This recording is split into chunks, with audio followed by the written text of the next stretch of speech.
what you finally stop sacrificing is where you get to start serving.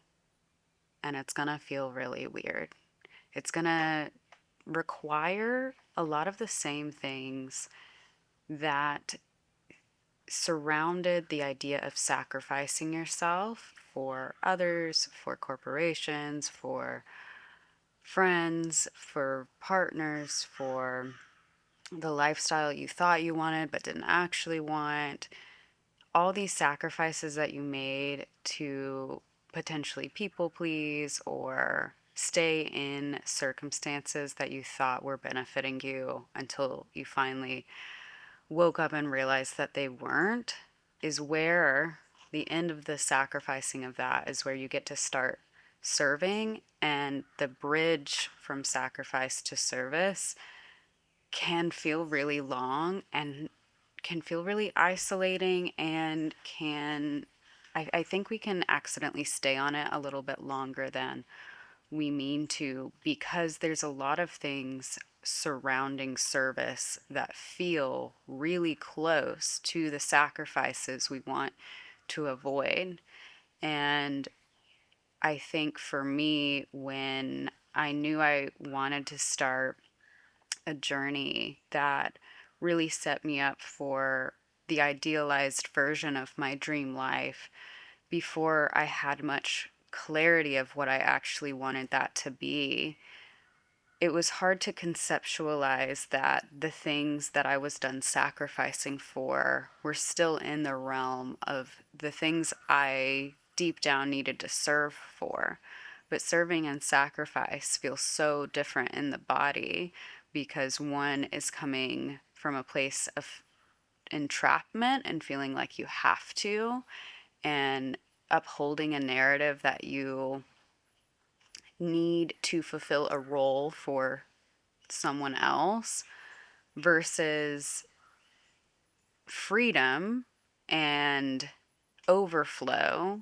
You're like service is operating from overflow, from knowledge, from depth, from connection and conversation, and ultimately energy, because to serve someone is to give them new energy that they might not feel like they can access, but the ultimate service is to show someone how they can access the deep innate energy within them.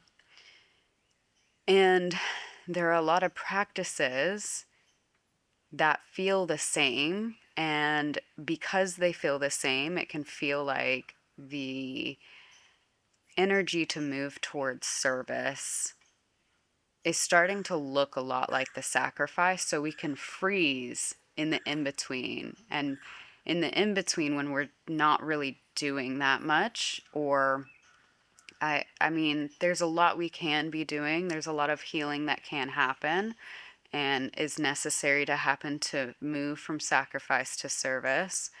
But I think we can get really caught there because when everything looks like the old life in a different flavor, it can be hard to convince yourself that that's actually the right thing to do, to go down the path of service, and service will ultimately lead you to your highest desired timeline in life. You actually won't get there not serving somebody else, or even if you do get there, you still won't feel fulfilled, and it won't feel like everything that you really wanted it to be, because to feel that fulfillment, you have to serve others the way you've been served as well, or not the exact way you've been served, but from your unique and innate gifts in this world. And I think that freeze bridge from the two is the hardest, because it looks really simple, but it feels really lazy. And I think whenever we perceive ourselves as being lazy because we've stopped sacrificing, um, we grow an image of ourselves, because that's the pattern that starts emerging of like, I am lazy. I don't have anything to give. I'm not interesting. I don't know how to serve. I don't have any credentials. I don't have a unique enough story to show up. I don't, or there's parts of my story I don't want to share because they're not reflecting of who I want to show up as now. So how can I bring and bridge the old to the new when so many people connect with the things we really don't want to share?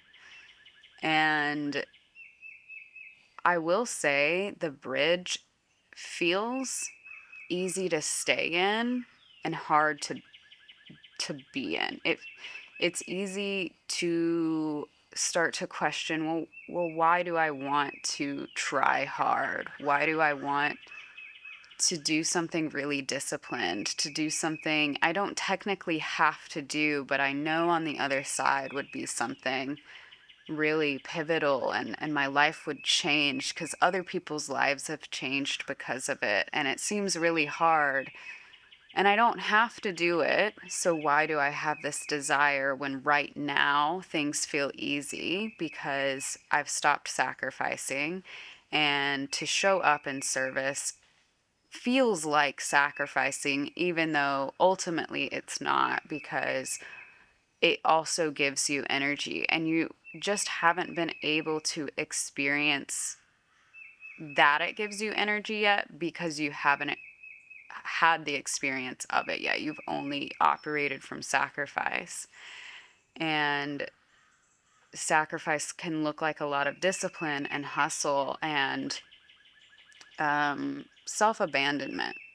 And I think that's the one of the only things that I feel like is really missing from service is that you don't self abandon during your discipline and hustle. You actually see yourself through it. And when you see yourself through the hustle and the discipline and showing up, it actually becomes a really spiritual practice daily to show up for yourself because it's for yourself and it's giving energy to you rather than self abandoning to give the energy you don't have to people you don't care about. And I think you get to, when you're in the bridge, when you're in the kind of frozen state where maybe you do need to camp up and have some healing time, both sides of the bridge can look the same. Like, isn't that just the same thing in a different flavor to serve other people? And I think it's really just continuing to inch forward to that, to see that it's actually 10 times more luscious. It's 10 times more reward. It's 10 times not only the fact that you get to serve others, but you also are serving yourself. So you're giving energy out and getting energy within, which is really important and not a part of the sacrificial life that you lived before. And so if you are in this in between time and you just really, it's really hard to feel fulfilled in the in between time, even though that life might look fun and soft and cozy and hobbyistic and crafty, and none of those things are bad. But if you get to live that life and you still feel like something is missing, you are now in this space where you know the success that you saw in your sacrifice isn't worth it. You know, hello, Miss Kitty. She just got some mats. She's a little naked. We got some mats off. I'm sure she's feeling a lot better now. But yeah, I mean, honestly, like, the sacrifice can feel like mats of your old life, and you just need to get clean shaven sometimes. Oh, sorry. I gotcha.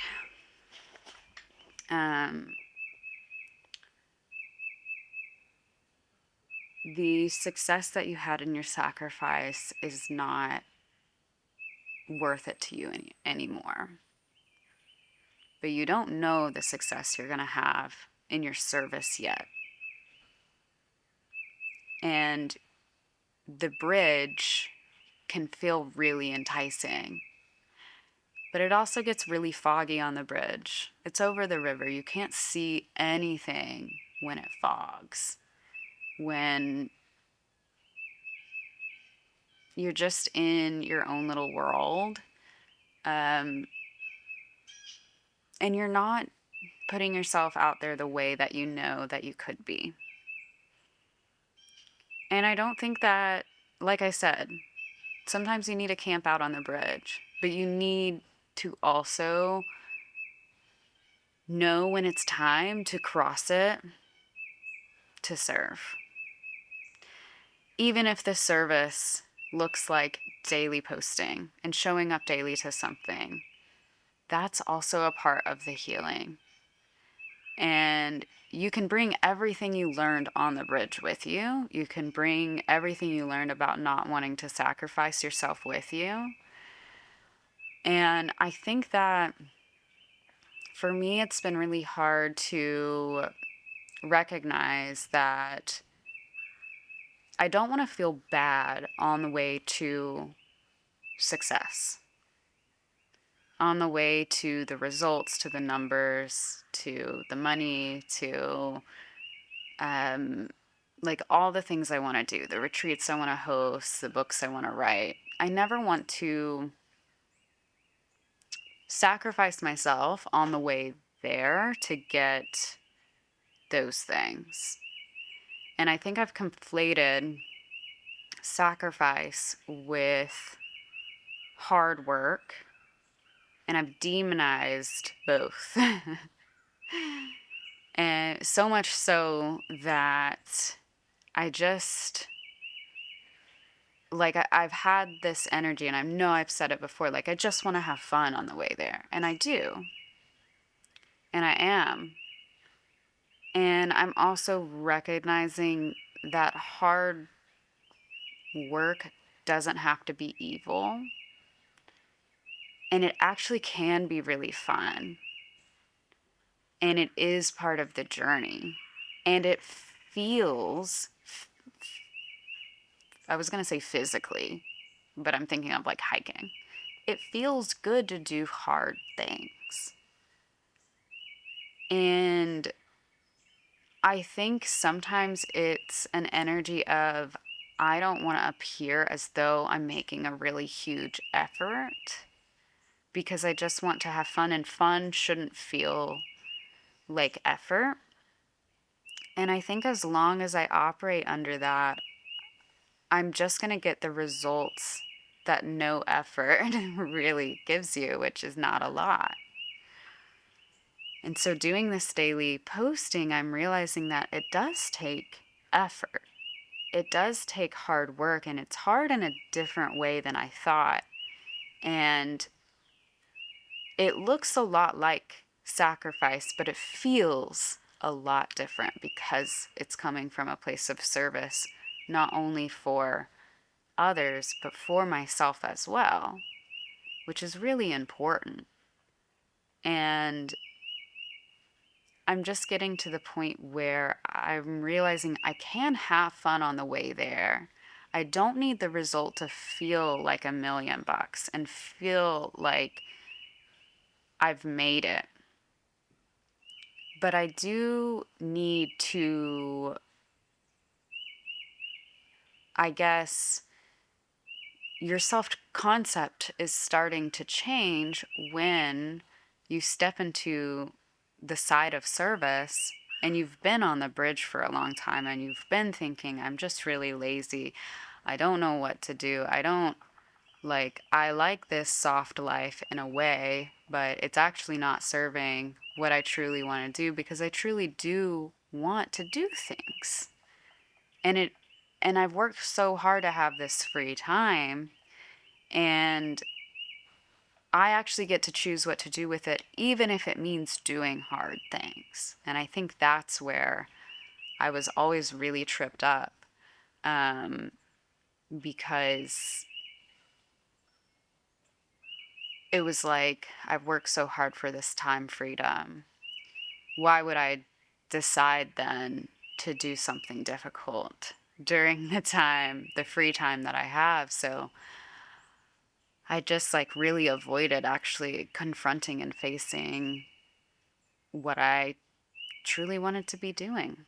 And now that I'm doing it, it's just realizing why I was so terrified of it, because it just resembles so much of the sacrifice, but it feels so different than sacrifice. And I think when you enter that space, yeah, it really does become just a spiritual experience. And so if you are like ready to embark on the journey, do something daily, really put yourself out there, even if you have built up a lot of time freedom, a lot of things, and you're like, why do I still desire to do something potentially hard or difficult? Why don't I feel fulfilled? It's maybe just because you're on the bridge between sacrifice and service, and you're in the fog a little bit because you've learned the lessons that the bridge needed, and you've found yourself in the things that you love doing, your hobbies, your passions, and that's all fine. But how are you helping others? Because it's going to feel really good to step into that space and you see yourself in that way, and start seeing yourself as like someone who is disciplined in a good way, in a way that's disciplined for yourself and your life and your future, and not just disciplined for the next corporation that no one cares about, you know? And when you start seeing yourself in that light, in that discipline, a lot can start changing of how you feel every day, knowing that you do show up for yourself. And um, yeah, then just a lot can happen, and you can feel good about it, and also know when to rest, when to take off, when it also needs to switch up, because you've learned all the lessons on the bridge. So this was day 16, and yeah, I can't believe I'm going for 30 days on YouTube, posting daily. So if you're curious and these topics are resonating with you, please subscribe, follow along on the journey, leave a comment. And if you don't know what to say, leave a butterfly emoji. And yeah, happy weekend. And I will see you all tomorrow. Bye, guys.